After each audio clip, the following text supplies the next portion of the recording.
This YouTube channel does not promote any violent, harmful, or illegal activities. All content provided by this channel is meant for an educational purpose only.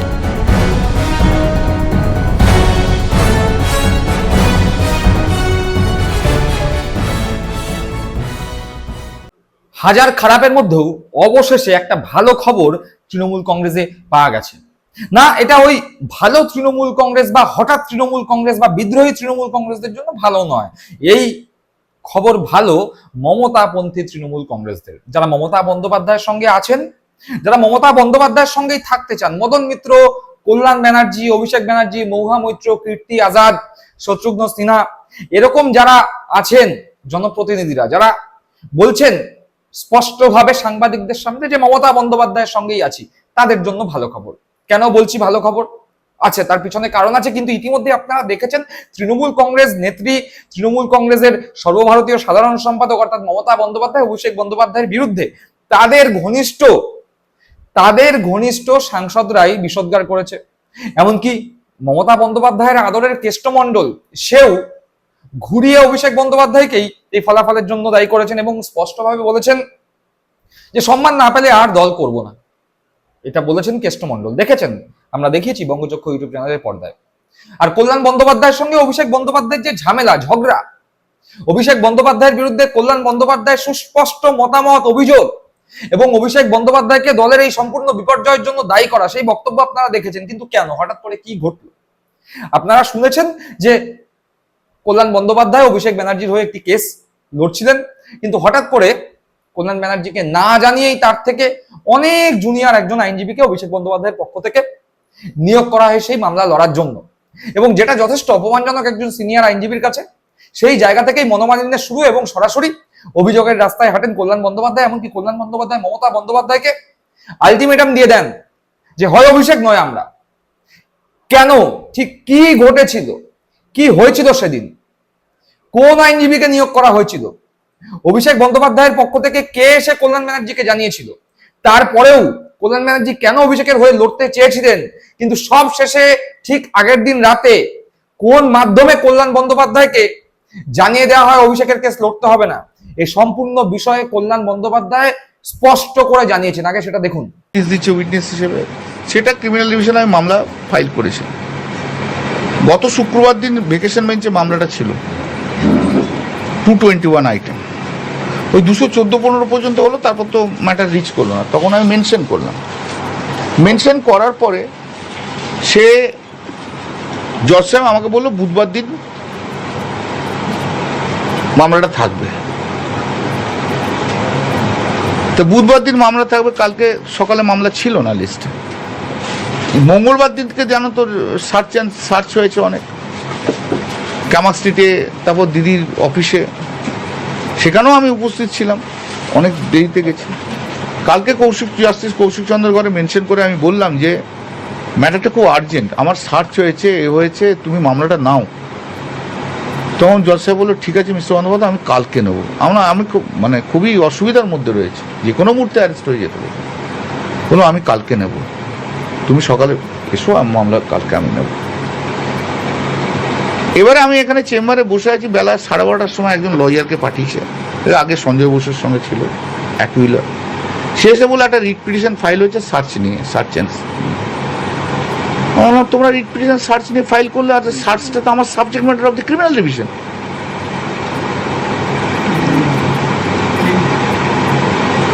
তো আগে search illegal কি legal তার ভিত্তিতে তো জজ ওখানে order দেবে, সেটা সাবজেক্ট ম্যাটার হয়ে গেল আমার। তো আমি তো ওখানে অ্যাফিডেভিট করছি, তো তোমরা একবার কেউ আমাকে জানালে না রিট পিটিশন ফাইল করেছো? বলে না, ওপর থেকে ইনস্ট্রাকশন এসছে। না, কিশোর দত্ত করছে, আমার করুক কিশোর, তাহলে কোনো অসুবিধা নেই আমার। কিন্তু তোমরা আমাকে দেওয়ার মামলা করো, কারণ তোমাদের যখন ডিফারেন্ট ওপিনিয়ন, ডিফারেন্ট লোকের রয়েছে, তাহলে আমাকে করার দরকার নেই। আমাকে ডাস্টবিন দাঁড়াও না, বলতে দেবে না, তুমি বলে যাও, প্রশ্ন করলে তুমি করো, আমি আর কিছু বলছি না। আমাকে ডাস্টবিন হিসেবে ট্রিট করো না, আমাকে বলে দাও ঘন্টাখানেকের মধ্যে আমি করবো কি করবো না, কিছু জানাইনি। আমি সন্ধ্যেবেলায় কালকে পড়ে আবার রেডি হলাম, যা মামলা করতে কিছু যখন জানাইনি। রাত্রি 12:30টার সময় আমার ছেলেকে টেক্সট করে বলেছে যে আমাকে থাকার দরকার নেই, অয়ন ভট্টাচার্য থাকবে। তো আমি মামলা ছেড়ে দিয়েছি। এত জুনিয়র ছেলেরা থাকবে, আর আমি পার্টির, আমি 45 ইয়ার্স প্র্যাকটিস, একটা সিনিয়র লয়ারের সঙ্গে কীভাবে কথা বলতে হয়, কীভাবে তা শুনতে হয়, তা তো বললো সেটা কিচ্ছু জানে না। এত অ্যারোগেন্ট, এত অ্যারোগেন্সের কি আছে? শিক্ষা পায় না, সময় থেকে শিক্ষা পেল না। আমি তো ক্যামাক স্ট্রিটের এমপ্লয়ি নই। আজকে বুঝতে হবে যে ওর জন্য দলটা সর্বনাশ হয়েছে, সেটা যদি না বোঝে তার আর কিছু করার নেই। ওর অ্যাটিটিউড, ওর অ্যারোগেন্স, ও আমি হচ্ছে পশ্চিমবাংলার নাম্বার 1 সৎ পলিটিশিয়ান, আমি বলে দিলাম।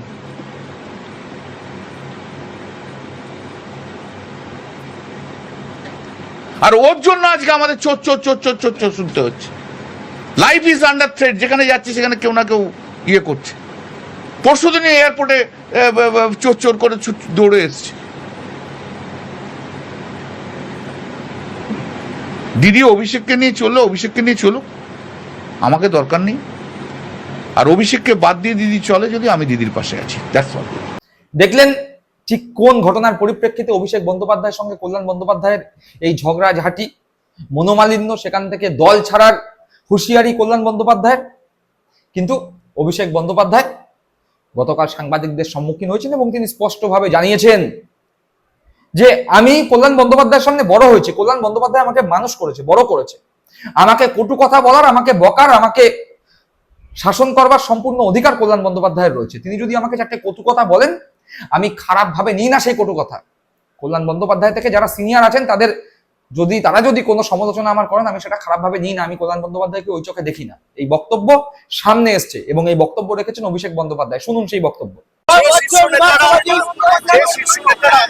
কথা বলছে, দলে আলোচনা করার জায়গা রয়েছে এবং আপনি স্পেসিফিক্যালি বলতে পারেন কল্যাণ বন্দ্যোপাধ্যায় বলেছে। কল্যাণ বন্দ্যোপাধ্যায়ের অধিকার রয়েছে আমাকে নিয়ে কথা বলার, কল্যাণ বন্দ্যোপাধ্যায়ের অধিকার রয়েছে আমাকে নিয়ে চারটে কটু কথা বলার। কল্যাণ বন্দ্যোপাধ্যায় আমাকে ছোট থেকে মানুষ করেছে, আমরা বড় হতে দেখেছি। আমি এই কথাগুলো নিয়ে খারাপ ভাবে নিই। ওনার একটা ঘটনা হয়তো খারাপ লাগতে পারে, উনি বলেছেন। আমি আমার কোনো ব্যক্তিগত ক্রোধ বা আমার কোনো ব্যক্তিগত ক্ষোভ কল্যাণ বন্দ্যোপাধ্যায়ের বিরুদ্ধে নেই। আমি তাকে আগেও সম্মান করতাম, আগামী দিনেও। শুনলেন সেই বক্তব্য? অর্থাৎ যেটা বলছিলাম যে প্রচুর খারাপ খবর তৃণমূল কংগ্রেসকে ঘিরে। একে একে সমস্ত সাংসদ চলে যাচ্ছে। সায়নী ঘোষের মতো মমতা বন্দ্যোপাধ্যায়, অভিষেক বন্দ্যোপাধ্যায়ের আস্থাভাজন সাংসদ বিদ্রোহীদের দলে নাম লেখাচ্ছে মমতা বন্দ্যোপাধ্যায়ের অন্যতম সাথী মালা রায়, আস্থাভাজন, সেই মালা রায়ও বিরোধীদের দলে নাম লেখাচ্ছে। 80 জন বিধায়ক জেতার পরেও 60 থেকে 64 জন মমতা বন্দ্যোপাধ্যায়ের হাত ছেড়ে চলে যাচ্ছে। দলের তহবিল, দলের প্রতীক, দলের নাম মমতা বন্দ্যোপাধ্যায়ের সঙ্গে থাকবে কিনা সেটা নিয়েও প্রশ্নচিহ্ন উঠে যাচ্ছে। একে একে মমতা বন্দ্যোপাধ্যায়ের বাড়িতে, অভিষেক বন্দ্যোপাধ্যায়ের বাড়িতে সিআইডি হানা দিচ্ছে, মদন মিত্রর বাড়িতে, অন্যান্য নেতাদের বাড়িতে ইডি হানা দিচ্ছে। যেন তেন প্রকারান্য তৃণমূল কংগ্রেসের নিচুতলার কর্মী থেকে শুরু করে যারা জনপ্রতিনিধি এখনো পর্যন্ত মমতা বন্দ্যোপাধ্যায়ের সঙ্গে আছেন, এমনকি মমতা অভিষেকের মনোবল ভাঙার একটা চেষ্টা হচ্ছে বিজেপির পক্ষ থেকে, কেন্দ্রীয় সরকারের পক্ষ থেকে, রাজ্য সরকারের পক্ষ থেকে। অর্থাৎ চতুর্দিকে বাজে খবর, কিন্তু সেই বাজে খবরের মধ্যে একটাই ভালো খবর, একটাই আশার আলো। অভিষেক বন্দ্যোপাধ্যায় কল্যাণ ব্যানার্জির মন্তব্যে এই দুঃসময় কোনো রকম খারাপ ভাবে নেননি, কিছু মনে করেননি এবং সেটা তিনি সুস্পষ্টভাবে সংবাদ মাধ্যমকে জানিয়েছেন। এই বার্তা কল্যাণ বন্দ্যোপাধ্যায়ের কাছে যাওয়ার সঙ্গে সঙ্গে যে কল্যাণ বন্দ্যোপাধ্যায় দুদিন আগেই অভিষেকের ওপর অত্যন্ত রেগেছিলেন, এমনকি মমতা বন্দ্যোপাধ্যায়কে হুঁশিয়ারি দিয়েছিলেন যে হয় অভিষেক নয় আমি, বেছে নিন। আমরা সকলেই জানি কল্যাণ বন্দ্যোপাধ্যায় রকচটা মানুষ, মনে এক মুখে আর এক অভিনয় তিনি করতে পারেন না, মনে যেটা আসছে সেটাই মুখে বলে দেন। একই সাথে কল্যাণ বন্দ্যোপাধ্যায়ের মন অত্যন্ত নরম, সেই নরম মনের পরিচয় দিয়ে তিনি বলেছেন অভিষেক যখন নিজের ভুল বুঝতে পেরেছে, আমার তো দুঃখ নেই। অভিষেক যখন বুঝতে পেরেছে কোথায় ভুল হয়েছে, অভিষেক যখন নিজে মুখে বলেছে আমি অভিষেককে বুকে জড়িয়ে নেবো, আমার ছেলের মতো, আমার সন্তান সম, আমরা একসঙ্গে দিদির নেতৃত্বে লড়াই করব, দিদির পাশে থাকবো, সংবিধান বাঁচানোর জন্য লড়াই করবো। একবার কল্যাণ বন্দ্যোপাধ্যায় সেই বক্তব্য শুনবো। আমরা অভিষেক ব্যানার্জিকে বলতে শুনলাম যে আপনি ছোট থেকে বড় করেছেন, আপনার বলার অধিকার রয়েছে। কি বলবেন দাদা এই বিষয়ে? ও আমার সন্তান সম, এটাও সত্যি কথা যে ছোট থেকে বড় হয়েছে। ও যদি কোনো জায়গায় ভুল বুঝতে পারে এবং সেটা যদি স্বীকার করে নেয়, সেই ভুলকে অত্যন্ত সেটাকে আমি কোন রকম গলত বলে ভাববো না, ভুলটাকে স্বীকার করে নেওয়াটাই খুব ভালো। আমি সেটাকে অ্যাকসেপ্ট করলাম, গ্রহণ করলাম। আপনি খুব রেগে গিয়েছিলেন, এবং ক্ষমা করলেন? আপনি খুব রেগে না, আমি গিয়েছিলেন। আমার ভুলটা যে করেছে সেটাকে আমি অ্যাকসেপ্ট করলাম। তো ক্ষমা তো আর বলেনি, হুম। ক্ষমা চেয়েছি তাদের। ও যে ভুল স্বীকার করেছে সেটাকে আমি মান্যতা দিলাম যে ও ভুলটা বুঝতে পেরেছে, এবং ও যে আজকে যেটা বলেছে সেটা সত্যি সত্যি আমি যে ওদের মানে আমার একদম ছোট থেকে দেখি সন্তান সম, আমি বুকে জড়িয়ে নিয়ে কাজ করতে রাজি আছি যদি শুধু ওর ভুলগুলো শুধু আমি যদি ওর সম্মান দিয়ে চলে। আমি তো কিচ্ছু চাই না, শুধু সম্মান চাই, আর নাথিং মোর দ্যান দ্যাট। একটা বয়স্ক মানুষ হিসেবেও তো সম্মান চাই।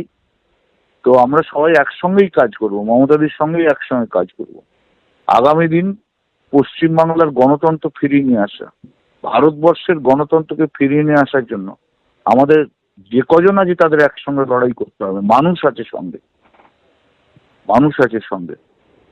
আর আরেকটা বড় কথা হচ্ছে, যেটা শাসক দল মানে নরেন্দ্র মোদীর নেতৃত্বে যেভাবে বিরোধীদের যে স্পেস, সেই স্পেসটাকে কেড়ে নিচ্ছে, বিরোধীদের কথা বলার জায়গা থাকছে না, বিরোধীদের লোকদের অ্যালিওর করছে, তাতে গণতন্ত্রের পক্ষে এটা ডেঞ্জারাস। ভারতবর্ষের গণতন্ত্রকে বাঁচাতে হবে, এটা আমাদের সবাইকার যৌথ লড়াই হয়ে থাকবে। আর অভিষেক বন্দ্যোপাধ্যায় যে আইনি লড়াইগুলো একসঙ্গে এবার লড়ার কথা, সেই বিষয়ে আপনি সবটাতেই পাশে থাকবেন? না, ও তো সে নিয়ে কিছু কথা বলেনি, আমি কেন কথা বলতে যাব?